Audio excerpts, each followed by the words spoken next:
Hello friends, welcome to classes by lab doctor. आज के class में हम थ्रोम्बोसाइटोपिनिया या लो प्लेटलेट काउंट्स के बारे में जानेंगे। तो आपको पता है द हेमेटोपोएटिक स्टेम सेल जो बोन मैरो से होता है, that divides into myeloid and lymphoid, and the myeloid progenitor cell will give rise to megakaryocyte, and megakaryocyte platelets को प्रोड्यूस करेंगे। सो ये मेगाकैरियोसाइट्स ही है ये प्लेटलेट्स के पेरेंट्स, और ये मेगाकैरियोसाइट्स की ये साइटोप्लाज्म के पीसेस है ये platelets.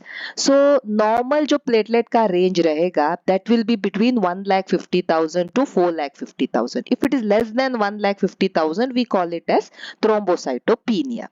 So why thrombocytopenia important हो जाता है? ऐसा नहीं है कि पेशेंट को 1 लाख है या तो 1,20,000 है तो बहुत बड़ा ब्लीडिंग हो जाएगा, ऐसा नहीं है। हमको प्लेटलेट काउंट कम होने पे वी आर वरीड, बिकॉज अगर प्लेटलेट काउंट लेस देन 20,000 हो जाता है then there are chances of spontaneous bleeding. अपने आप में वो पेशेंट ब्लीड हो सकता है, तो we are very much worried. अगर पेशेंट का platelet count around 60 to 1 lakh है तो पेशेंट को स्पॉन्टेनियसली ब्लीड तो नहीं होगा, एंड वो आराम से कोई भी अगर स्मॉल प्रोसीजर करवाना है, कोई भी ऑपरेशंस करवाने हैं, वी कैन गो अहेड।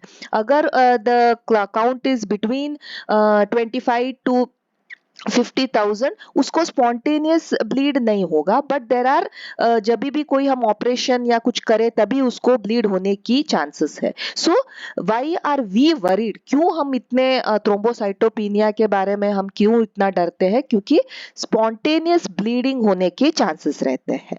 सो जब भी थ्रोम्बोसाइटोपिनिया रहता है तो वी यूजुअली हम एक्सपेक्ट करते हैं कि ब्लीडिंग हो, क्योंकि प्लेटलेट नहीं है तो क्लॉट फॉर्मेशन नहीं होगा तो वो ब्लीड हो जाएगा। जैसे कि वो कहाँ कहाँ ब्लीड हो सकता है? स्किन में ब्लीड हो सकता है, it can lead to petechiae, bruising, purpura. ज्यादा मेंस्ट्रुअल पीरियड्स या फ्लो जो है वो ज्यादा हो सकता है। गैस्ट्रो इंटेस्टाइनल जीआई ट्रैक्ट में ब्लीड हो सकता है, ब्रेन में ब्लीड हो सकता है, जॉइंट्स में ब्लीड हो सकता है, सॉफ्ट टिश्यूज में ब्लीड हो सकता है। बट आपको ये भी याद रखना चाहिए कि देर आर फ्यू कंडीशंस जहां पे थ्रोम्बोसाइटोपिनिया तो रहेगा बट उसके साथ थ्रोम्बोसिस भी हो जाता है। For example in thrombotic thrombocytopenic purpura, in case of disseminated intravascular coagulation, and in case of heparin induced thrombocytopenia. So these conditions are associated with thrombocytopenia and thrombosis. सो ये जो स्लाइड है this will give us a overview कि low platelet count जब हम बोलेंगे उसका 3 main reasons रहेगा। एक तो प्रोडक्शन ही कम है प्लेटलेट्स के, दूसरा प्रोडक्शन तो ठीक हो रहा है पर इंक्रीज सिक्वेस्ट्रेशन है, एंड तीसरा इज ज्यादा डिस्ट्रॉय हो रहा है। सो डिक्रीज्ड प्रोडक्शन मतलब क्या है?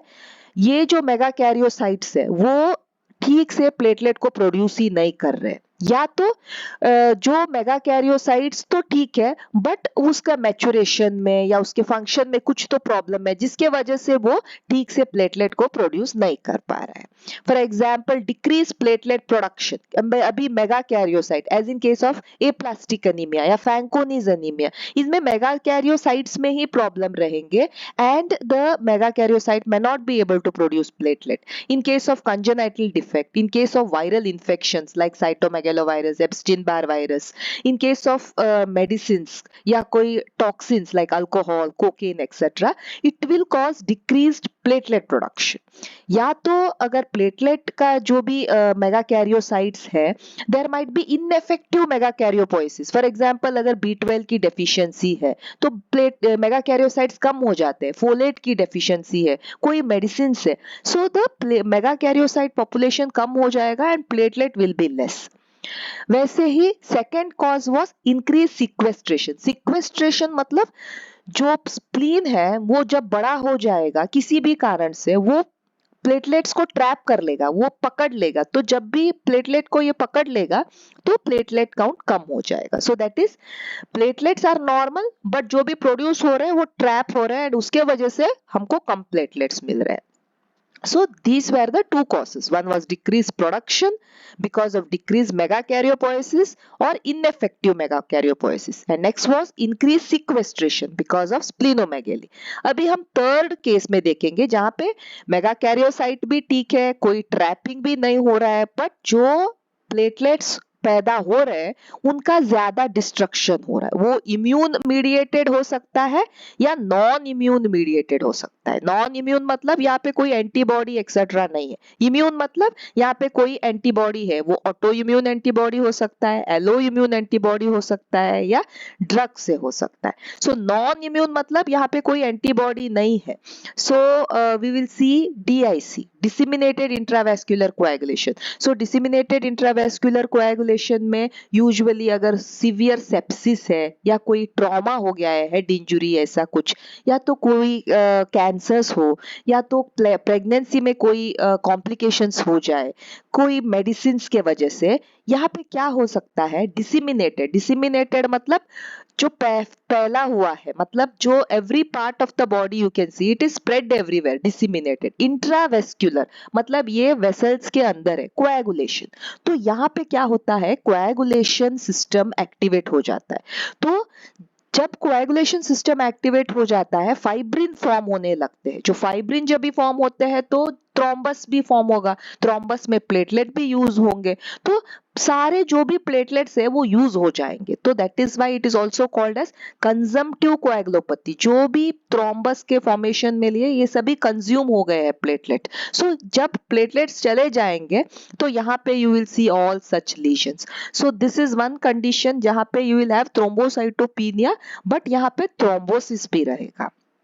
Second is haemolytic uraemic syndrome. So haemolysis, so यहाँ पे शिस्टोसाइट्स आपको दिखेंगे, हीमोलाइसिस होते रहेगा।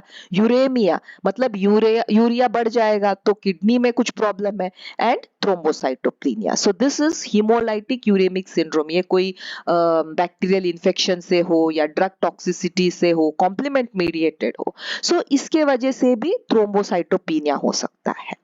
सो next one will be TTP, thrombotic thrombocytopenic purpura. So यहाँ पे क्या होता है, यहाँ पे भी हीमोलाइसिस रहता है, यहाँ पे भी यूरेमिया रहता है, यहाँ पे भी थ्रोम्बोसाइटोपेनिया रहता है, बट यहाँ पे दो और चीजें रहती है। एक तो फीवर रहता है पेशेंट को, एंड न्यूरोलॉजिकल सिम्टम्स आते हैं, ब्रेन के रिलेटेड सिम्टम्स आते रहते हैं। तो इसके लिए इसको बोलते हैं क्लासिक पेंटाड, क्योंकि यहाँ पे 5 फैक्टर्स रहते हैं।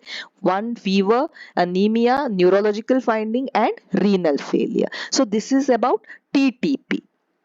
So ये थे non immune causes. One is TTP, HUS, hemolytic uremic syndrome, disseminated intravascular coagulation. Sometimes you will also see non-immune conditions like HELP. HELP मतलब यहाँ पे you will have liver injury. That means here you will have, first one is the hemolytic anemia, then you will have elevated liver enzyme and low platelets, and then you will have vasculitis मतलब जो blood vessels के अगर inflammation हो जाए, then also you might get less platelets. So these are all the non-immune causes. Now let us see the immune causes. So immune causes I have already told, it is autoimmune, alloimmune and drugs. So first आता है ITP, immune thrombocytopenic purpura. तो यहाँ पे antibodies produce होते हैं। सो जो ये antibodies रहेंगे प्लेटलेट को डिस्ट्रॉय करेंगे, प्लेटलेट कम हो जाएगा, and patient will get purpura, bruising, ऐसे पेटी के नोज से ब्लीड हो सकता है, उसके माउथ से ब्लीड हो सकता है, उसको हैवी मेंस्ट्रुअल पीरियड्स आ सकते हैं, बहुत उसको वीकनेस हो सकता है। ड्रग इंड्यूस्ड थ्रोम्बोसाइटोपेनिया, इसमें से बहुत ही इंपॉर्टेंट एक ड्रग है वो है heparin. So heparin induced thrombocytopenia. And third would be like you know in we have seen in many infections, उसमें भी हम प्लेटलेट्स कम होते हुए देखते हैं, like in case of HIV infection, in case of HCV infection, H pylori infection, and most commonly what we see dengue infections, and in cases of malaria. So there is another term called as pseudo thrombocytopenia. Pseudo मतलब actually में नहीं है, but वो दिखा रहा है कि यहाँ पे प्लेटलेट कम हो गए। तो दिस सूडो थ्रोम्बोसाइटोपेनिया कब होता है, आप जब इसमें देखोगे there will be platelet clumps. क्यों ये क्लम्प्स हो जाते हैं, क्योंकि ये जो EDTA जो ट्यूब रहेगा, EDTA क्या करता है, it will expose the auto antibodies against this platelets. So जब ये ऑटो एंटीबॉडीज को ये एक्सपोज कर देगा, प्लेटलेट्स ऐसे क्लम्प हो जाएंगे एंड जब भी हम काउंट करेंगे तो हमको काउंट कम मिलता है एंड इन सही मायने में एक्चुअली काउंट कम नहीं रहता है। तो अगर हम उसी पेशेंट का ब्लड हम हेपेरिन में देखेंगे या सिट्रेट ट्यूब में देखेंगे तो वो उसमें क्लम्पिंग नहीं दिखाता है एंड प्लेटलेट काउंट नॉर्मल आता है, बट ईडीटीए में ऐसे दिखाता है क्योंकि वो ईडीटीए वो ऑटो एंटीबॉडीज को एक्सपोज करके ऐसे क्लम्पिंग कर देता है। So this is about pseudo thrombocytopenia. So जब भी पेशेंट को थ्रोम्बोसाइटोपिनिया है तो हमें कैसे अप्रोच करना चाहिए? सो देखिए, प्लेटलेट काउंट अगर लेस देन 1,50,000 है तो हमको क्या देखना है, उसका हीमोग्लोबिन कैसा है, उसका डब्ल्यूबीसी काउंट कैसा है। अगर हीमोग्लोबिन में भी कुछ एबनॉर्मेलिटी है, उसका डब्ल्यूबीसी बहुत ज्यादा है या बहुत ही कम है, तो हमको बोन मैरो करना पड़ेगा क्योंकि तीनों पैरामीटर्स में कुछ तो गड़बड़ है। So we will think about bone marrow and other investigations. Suppose उस पेशेंट का हीमोग्लोबिन भी नॉर्मल है, व्हाइट ब्लड सेल्स भी नॉर्मल है, सिर्फ प्लेटलेट उसके कम हुए हैं, तो हम क्या करेंगे, पेरिफेरल ब्लड स्मीयर में देखेंगे। अभी पेरिफेरल स्मीयर में अगर आपको प्लेटलेट क्लम्प्स ही मिल गए तो आपको पता है कि ये शायद ईडीटीए इंड्यूस्ड हो सकता है, तो पेशेंट को आप बोल सकते हो कि you will have to collect the blood in heparin or in case of citrate। तो उसमें से अगर ठीक आ गया तो पेशेंट का प्लेटलेट तो नॉर्मल है। सपोज आपने पेरिफेरल स्मीयर में आपको कोई क्लम्प्स एक्सेट्रा नहीं मिला है, आप उधर देख रहे हो कि फ्रेगमेंटेड आरबीसी से, शिस्टोसाइट से, तो then you have to think क्या ये माइक्रोएंजियोपैथिक हीमोलाइटिक एनीमिया हो सकता है, क्या ये डीआईसी है या क्या ये टीटीपी है। तो we will get an idea. तो जब भी हम डीआईसी या टीटीपी, मैंने बोला है this all will form the thrombus, so क्या ये डीआईसी हो सकता है, क्या ये टीटीपी हो सकता है, क्या this could be hemolytic uremic syndrome। So these things you have to think जब when you see a combination of low platelets and there is fragmented RBC। So remember DTH, one is DIC, thrombosis, TTP and haemolytic uraemic syndrome अगर आप fragmented RBCs देखते हो। ठीक है, आपने fragmented RBCs भी नहीं देखा है, आपने नॉर्मल आरबीसीज है, वहां पे प्लेटलेट का साइज भी नॉर्मल है और प्लेटलेट शायद थोड़े बहुत इंक्रीज हो गए साइज, तो उस कंडीशंस में आपको you have to think whether it could be कोई मेडिसिन से ड्रग इंड्यूस्ड थ्रोम्बोसाइटोपिनिया हो सकता है क्या, या कोई इन्फेक्शन इंड्यूस्ड, कोई डेंगू से हो या मलेरिया से हो, ऐसे कुछ हो सकता, that is idiopathic immune thrombocytopenia. So whether that could be ITP और that could be congenital thrombocytopenia। So this is how we approach a case of thrombocytopenia। So thank you so much for watching the video. Please like, share and subscribe the channel. Thank you.